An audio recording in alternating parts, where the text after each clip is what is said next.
मेरा अफसाना चैनल पर आप सभी का स्वागत है। राहुल जब से मेरी ज़िंदगी से गया है तब से मुझे लड़कों की शक्ल से भी नफरत हो गई है। उसे मैंने बहुत प्यार किया और जब वो बिना एक दिन ऐसे ही भाग गया तब मुझे लगा कि दुनिया में प्यार नाम की कोई चीज़ नहीं होती है। अब मैं जैसे बिना दिल वाली इंसान बन गई हूँ। मुझे कुछ भी महसूस नहीं होता है क्योंकि अब मुझे लगता है इससे बड़ा मेरी लाइफ में अब क्या होगा। इसलिए आज मेरे मम्मी पापा के बोलने पर मैं तैयार हो गई एक लड़के से शादी करने को। पापा का बोलना था कि एक बार उस लड़के से मिल लो। मैंने मना किया क्योंकि जिसको मैं इतने सालों तक साथ में रहकर नहीं पहचान पाई तो अब छोटी सी मुलाकात से एक अजनबी को क्या पहचान पाऊंगी। लेकिन लड़का भी मुझसे मिलना चाहता था। मैंने उसको मिलने को हामी भर दी। सच कहूँ तो मुझे अब भी किसी बात से कुछ फर्क नहीं पड़ता है। हमारा मिलना तय हुआ डिनर पर। पापा और मम्मी चाहते थे मैं अकेले ही मिलने उनसे जाऊं। मैं जैसे मुर्दा हूँ, मुझे अब कुछ फर्क नहीं पड़ता। मेरे जो हाथ में आया मैंने पहन लिया और पहुँच गई। देखा तो वो मेरे लिए वहाँ बैठा इंतज़ार कर रहा था। मुझे देखते ही मुझसे मेरे पास आया और मेरा नाम पूछता है।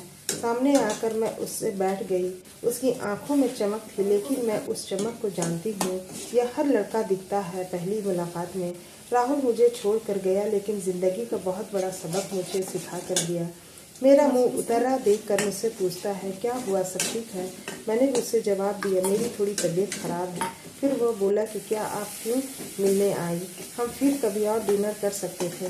बात तो वो अच्छी कह रहा था, लेकिन अच्छी बातें लड़कों को कितनी जल्दी बदल जाती हैं इसका अंदाज़ा मुझे अब अच्छी तरह है। मैंने उससे कहा, नहीं ठीक हूँ, कोई बात नहीं। खाना मेरी पसंद का ऑर्डर किया।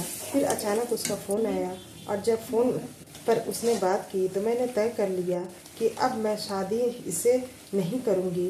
फ़ोन पर उसने अपना नाम बताया सामने वाले को और यह वही नाम था जिसे मैं जब कभी सुनना नहीं चाहती थी। उसका नाम था राहुल। मैं भी हैरान थी, मैं इतनी ज़्यादा खोई हुई थी। कभी तक मैंने उसका नाम तक नहीं पूछा था। पापा मम्मी से कहा भी नहीं कि उसमें मैं एकदम से खड़ी हो गई और उसको बोला कि मैं जा रही हूँ, मेरी तबीयत ज़्यादा ख़राब है।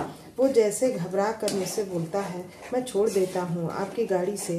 पर मुझे अब उसके मुँह से कहीं हर बात कांटे की तरह चुभ रही थी। उसके बिना जवाब दिए मैं वहाँ से चली जा रही थी। वो मेरे पीछे पीछे आ रहा था।